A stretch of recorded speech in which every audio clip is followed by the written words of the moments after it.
अपने असारे कदीमा के पहले सफर पर लारा क्राफ्ट ड्रैगन ट्रायंगल के समुद्री तूफानों के बारे में एक ऐसा राज दरियाफ्त करती है जो इन समुद्री तूफानों के खात्मे का सबब बन सकता है। मगर लारा को जो भी करना है वो जल्दी करना होगा, क्योंकि ड्रैगन ट्रायंगल पे मौजूद एक पुरस्कार शख्स इमॉर्टल सन क्वीन हिमेको को जिंदा करने के लिए लारा की दोस्त सैम को अगवा करके इसकी कुर्बानी देना चाहता है, जिसका राज ड्रैगन ट्रायंगल के अचानक से नमूदार होने वाले समुद्री तूफानों से जुड़ा हुआ है। लारा की दोस्त सैम के मुताबिक लेजेंडरी इमॉर्टल सन क्वीन हिमेको के पास कुछ खास जादुई ताकतें मौजूद थीं, जिनकी मदद से वो लॉस्ट सिटी ऑफ यामाटाई के लोगों की हिफाजत किया करती थी। सैम के अबाव इजदाद का ताल्लुक लॉस्ट सिटी ऑफ यामाटाई से था और वो ये लेजेंड बचपन से सुनती आ रही है, मगर इस लेजेंड की हकीकत आज तक कोई साबित नहीं कर पाया। इस लेजेंड की हकीकत जानने के लिए लारा, सैम और इसके चंद खास दोस्त बहरी जहाज पर सवार होकर इमॉर्टल सन क्वीन हिमेको और लॉस्ट सिटी ऑफ यामाटाई की तलाश में एक एडवेंचरस सफर पर रवाना हो जाते हैं। लारा की रिसर्च के मुताबिक लॉस्ट सिटी ऑफ यामाटाई को ड्रैगन ट्रायंगल के अंदर होना चाहिए, मगर इनकी टीम में मौजूद असारे कदीमा का माहिर जेम्स लारा से मुत्तफिक नहीं होता, क्योंकि ड्रैगन ट्रायंगल पुरस्कार गुमशुदगियों और अचानक से नमूदार होने वाले समुद्री तूफानों के लिए मशहूर होता है और आज तक जिसने भी इसके करीब जाने की कोशिश की है वो वहाँ से कभी वापस नहीं आया। लारा के टैलेंट और क्राफ्ट फैमिली से ताल्लुक होने की वजह से जेम्स के अलावा बाकी सारी टीम लारा की जजमेंट पर भरोसा करने का फैसला करती है और शिप का कैप्टन रॉथ लारा की बताई हुई डायरेक्शंस के मुताबिक बहरी जहाज का रुख पुरअसरार ड्रैगन ट्रायंगल की तरफ मोड़ लेता है। कैप्टन रॉथ लारा का मेंटर होने के साथ साथ लारा के वालिद का बहुत अच्छा दोस्त भी होता है। जब इनका बहरी जहाज ड्रैगन ट्रायंगल की लोकेशन पर पहुंचता है तो अचानक से नमूदार होने वाला समुद्री तूफान इनके बहरी जहाज को तबाह करके इन्हें एक पुरअसरार नामालूम आइलैंड पर फेंक देता है,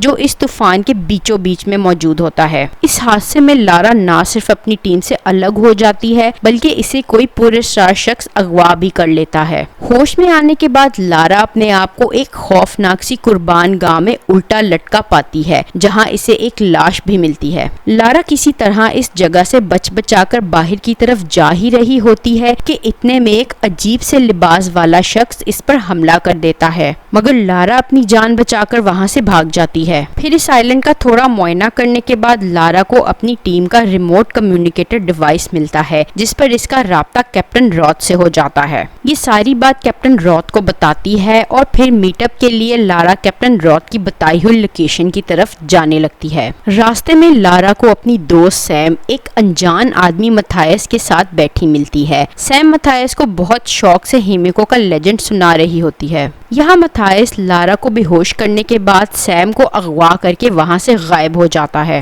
होश में आते ही लारा एकदम से परेशान हो जाती है और सैम की तलाश करने ही लगती है कि यहाँ इसकी बाकी की टीम भी आ जाती है। जब ये इन्हें सारी बात बताती है तो ये सब दो टीमों में बंटने का फैसला करते हैं। लारा और जेम्स की टीम हिमेको और लॉस्ट सिटी ऑफ यामाटाई की तलाश पर काम करेगी और दूसरी टीम सैम की तलाश करेगी। जेम्स फेम का भूखा एक लालची और फ्रॉडिया इंसान होता है। ये दूसरों के काम का क्रेडिट चुराने का माहिर होता है। इसका इस मुहिम पर आने का भी यही मकसद होता है, ताकि ये लारा के इनएक्सपीरियंस होने का फायदा उठाकर इस मुहिम का सारा क्रेडिट अपने नाम कर ले। लारा भी इस पर कोई खास भरोसा नहीं करती। जेम्स लारा से एडमिट करता है कि लारा का ड्रैगन ट्रायंगल की लोकेशन पे आने का फैसला बिल्कुल दुरुस्त था, क्योंकि ये आइलैंड ही लॉस्ट सिटी ऑफ यामाटाई का खोया हुआ हिस्सा है और यहाँ पर ही इमॉर्टल सन क्वीन हिमेको का राज दबा हुआ है। आइलैंड के मुआयने के दौरान इन्हें एक अजीब सी पुरानी हिमेको की तस्वीरों वाला दरवाजा मिलता है। जैसे ही ये दरवाजा खोलकर अंदर जाते हैं तो एक पुरअसरार गिरोह इन पर हमला कर देता है। जेम्स अपने आप को इनके हवाले कर देता है, मगर लारा वहां से फरार हो जाती है। इस गिरोह से बचते बचाते लारा कैप्टन रॉथ से जा मिलती है, जो इसे जख्मी हालत में मिलता है। कैप्टन रॉथ की तिब्बी इमदाद करने के बाद इसके इसरार करने पर लारा आइलैंड में मौजूद रेडियो टावर की तरफ रवाना हो जाती है, जो कि काफी ऊंचे पहाड़ पर मौजूद है। इस रेडियो टावर के जरिए ये SOS सिग्नल आइलैंड के बाहर भेजकर रेस्क्यू टीमों टीमों को बुलाना चाहते हैं ताकि ये आइलैंड से बाहर जा सकें। खतरों से लड़ती बचती बचाती लारा जब रेडियो टावर के स्टेशन पहुंचती है तो यहाँ इसे सारे कंट्रोल्स बेकार मिलते हैं। लारा एलेक्स को कॉल करती है जो इनकी टीम का टेक्नीशियन होता है और वो लारा को बताता है कि इसे रेडियो टावर के टॉप पर चढ़कर मैन्युअली SOS सिग्नल भेजना होगा। लारा SOS सिग्नल भेजने में कामयाब हो जाती है और जब रेस्क्यू प्लेन आइलैंड पर इन्हें बचाने आता है तो अचानक से तूफानी बिजली इस प्लेन पर हमला करके इसे तबाह कर देती है। मथाइस इस आइलैंड पर फंसा सबसे पुराना आदमी होता है और जो लोग यहाँ इसके बाद इस आइलैंड पर जिस भी वजह से आकर फंस गए थे वो सब अब इसके साथ मिल चुके हैं और ये सब मथाइस को अपना लीडर मानते हैं क्योंकि ये इस आइलैंड के पुरअसरार तूफानी हालात और हिमेको के बारे में कुछ खास राज जानता है, जिसका फायदा उठाकर मथाइस ने इन सब लोगों को इस आइलैंड से आजादी का दिलासा देकर इन्हें अपना फॉलोअर बना लिया होता है। लारा और जेम्स पर हमला करने वाला गिरोह असल में मथाइस के बंदों का ही था जो लारा को मथाइस के हुक्म पर मारना चाहते हैं। रेस्क्यू प्लेन क्रैश के एक पायलट को मथाइस के बंदे मार देते हैं और जब लारा दूसरे पायलट को बचाने जाती है तो ये लोग लारा पर हमला करके इसे एक इंसानों की कुर्बानगाह में फेंक देते हैं। यहाँ से बच बचाकर लारा एक कदीम यामाटाई सिटी के मकबरे में जा गिरती है जहाँ खुलता है इमॉर्टल सन क्वीन हिमेको के लेजेंड का खौफनाक राज,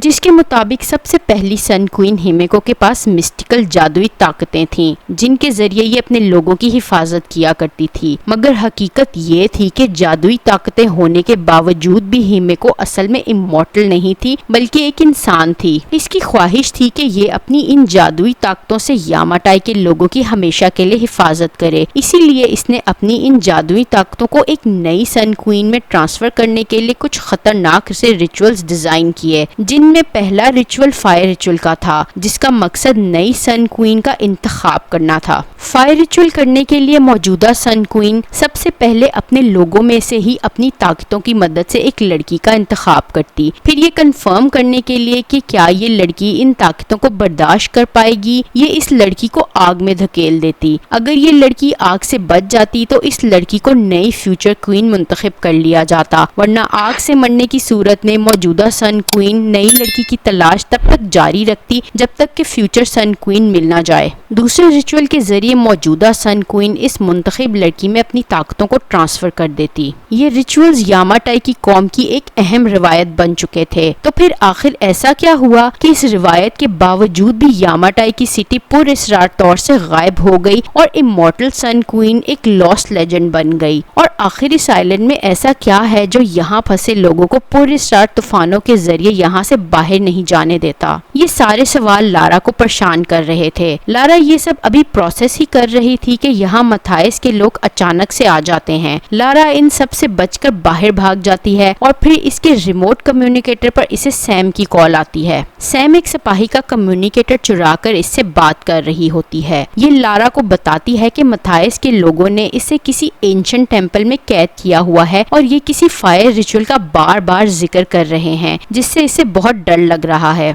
सैम से फिर लारा का राब्ता टूट जाता है, मगर लारा रियलाइज कर लेती है कि मथाइस इस फायर रिचुअल के जरिए इमॉर्टल सन क्वीन हिमेको को रिवाइव करने के लिए सैम को सैक्रिफाइस करना चाहता है, क्योंकि सैम यामाटाई की डिसेंडेंट में से एक लड़की है जो इस रिचुअल के लिए जरूरी है। फिर लारा कैप्टन रॉथ को कम्युनिकेटर पर ये सारी बात बताती है और ये दोनों सैम को बचाने के लिए टेंपल की तरफ रवाना हो जाते हैं। जब लारा टेंपल पहुंचती है तो देखती है कि मथाइस सैम को फायर रिचुअल में सैक्रिफाइस करने लगा है, तो फिर लारा सैम को बचाने की कोशिश करते हुए पकड़ी जाती है। मथाइस रिचुअल स्टार्ट करता है और सैम पर आग का कोई असर नहीं होता, यानी सैम अब नई सन क्वीन बनने के लिए मुंतखब हो गई है। अगले रिचुअल के लिए मथाइस सैम को थ्रोन रूम से होते हुए रिचुअल चैम्बर की तरफ ले जाने की तैयारी में निकल जाता है और लारा को कैद खाने में डलवा देता है, मगर लारा वहां से भाग जाती है। लारा थ्रोन रूम की बैग पर कुछ आदमखोर इंसानों को देखती है जो इंसानों को जिंदा खा रहे होते हैं। फिर यहाँ लारा को अपनी टीम के बाकी के लोग सिपाहियों की कैद में मिल जाते हैं। ये इन्हें बचा तो लेती है, मगर इस दौरान अंडरग्राउंड लावा फट जाता है। लारा अपनी टीम को बाहर जाकर कैप्टन रॉथ के आने का इंतजार करने के लिए कहती है और फिर खुद सैम को बचाने के लिए थ्रोन रूम की तरफ चली जाती है। रास्ते में इसे जेम्स अचानक से मिलता है। लारा को इस पे शक तो होता है, मगर ये इसे बाकी की टीम के पास जाने को कहती है। यहाँ मथायस अचानक से आकर जेम्स को पकड़ लेता है और लारा खुद सैम की लोकेशन की तरफ चली जाती है। लारा किसी न किसी तरह सैम को ढूंढ लेती है और इसे सारी बात बताती है। फिर ये सैम को वापस ले जा ही रही होती है कि मथायस इन पर हमला कर देता है और लारा सैम से अलग हो जाती है। यहाँ कैप्टन रॉथ हेलीकॉप्टर पर सवार होकर लारा को बचाने पहुंच जाता है और ये दोनों बाकी की टीम की तरफ जा ही रहे होते हैं कि आसमानी बिजली अचानक से हेलीकॉप्टर पर गिरकर हेलीकॉप्टर को तबाह कर देती है। लारा और कैप्टन रॉथ तो सही सलामत होते हैं, मगर यहाँ मथायस आकर लारा पर हमला कर देता है और कैप्टन रॉथ लारा को बचाकर खुद अपनी जान कुर्बान कर देता है। यहाँ ये भी पता चलता है कि कैप्टन रॉथ और रीस एक दूसरे के साथ सीक्रेट रिलेशनशिप में थे और इनकी एक बेटी भी है, मगर रीस ने कैप्टन रॉथ को इसकी बेटी के बारे में कुछ नहीं बताया हुआ।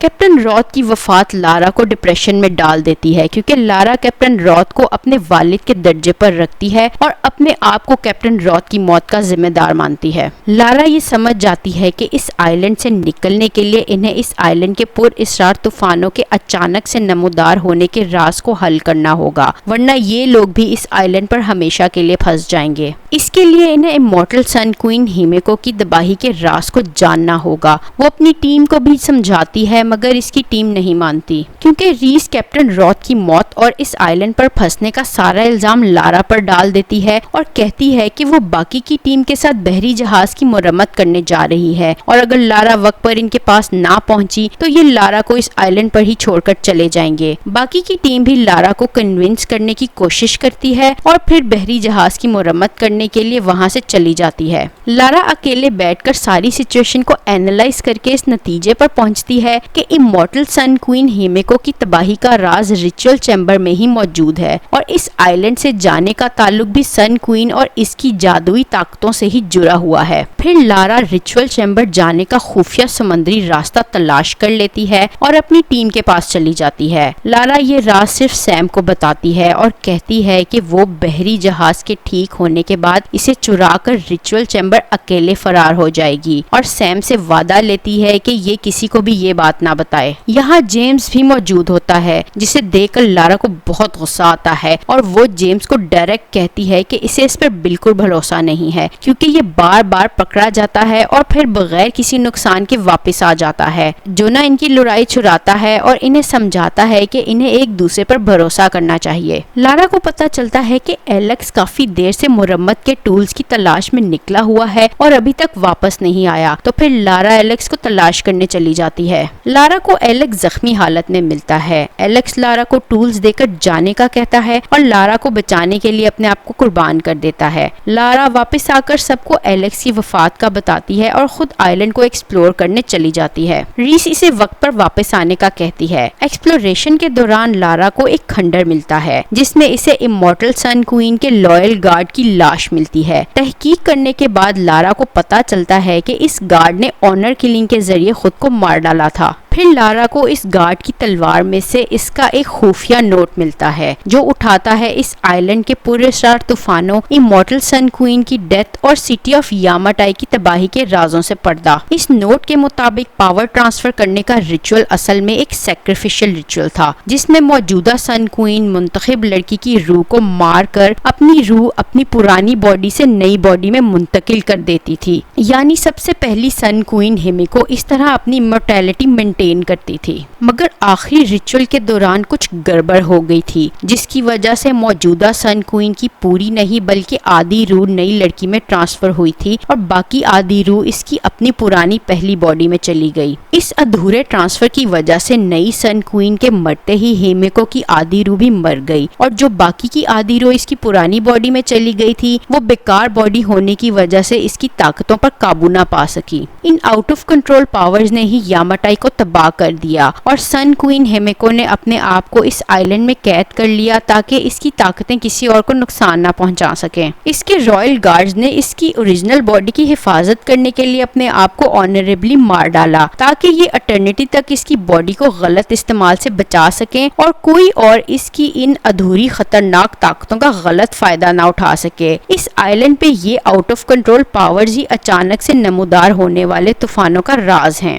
लारा को ये भी पता चलता है कि सन क्वीन को निजात दिलाने का सिर्फ एक ही तरीका है, वो ये कि अगर पावर ट्रांसफर रिचुअल के कंप्लीट होने से पहले सन क्वीन की रूह को इसकी पुरानी और नई दोनों बॉडीज में से अलग कर दिया जाए तो इसकी रूह आजाद हो जाएगी और इस तरह सन क्वीन और इसके रॉयल गार्ड्स को निजात मिल जाएगी। सन क्वीन की ओरिजिनल बॉडी रिचुअल चैम्बर में प्रिजर्व पड़ी हुई है, जिसे इमॉर्टल रॉयल गार्ड्स प्रोटेक्ट कर रहे हैं और सैम के बगैर वहां जाया नहीं जा सकता क्योंकि ये गार्ड सिर्फ सन क्वीन का ऑर्डर ही मानते हैं। लारा जब बहरी जहाज के पास वापस जाती है तो देखती है कि मथायस के लोगों ने इसकी टीम पर हमला किया हुआ है। रीस बताती है कि जेम्स डे ने धोखा दिया है क्योंकि वो मथायस के जरिए इस मुहिम का सारा क्रेडिट खुद लेने के लालच में सैम को मथायस के पास ले गया है। फिर लारा रीस और जोना को कन्विंस करके खुफिया समुद्री रास्ते के जरिए रिचुअल चैम्बर की तरफ चली जाती है। यहाँ जेम्स की ओवर स्मार्टनेस और मथायस के धोखे की वजह से इसकी रॉयल गार्ड के हाथों मौत हो जाती है और मथायस रिचुअल चैम्बर में सैम को लेकर दाखिल हो जाता है। लारा भी रॉयल गार्ड से बचाकर रिचुअल चैम्बर पहुंच जाती है। यहाँ मथायस सैम में सन क्वीन की रूह ट्रांसफर करने का रिचुअल इनिशिएट कर देता है और फिर लारा पर हमला कर देता है, मगर लारा इसे गहरी खाई में गिरा देती है और सन क्वीन की रूह को सैम की बॉडी से आजाद करके सैम को बचा लेती है। इस तरह इमॉर्टल सन क्वीन हिमेको की रूह और रॉयल गार्ड्स को निजात मिल जाती है और यामाटाई के शहर में एक बार फिर सूरज की किरणें रोशन हो जाती हैं। अब आइलैंड के पुरअसरार समुद्री तूफान भी खत्म हो जाते हैं और लारा सैम को लेकर अपनी टीम के साथ इस पुरअसरार आइलैंड से सही सलामत वापस चली जाती है।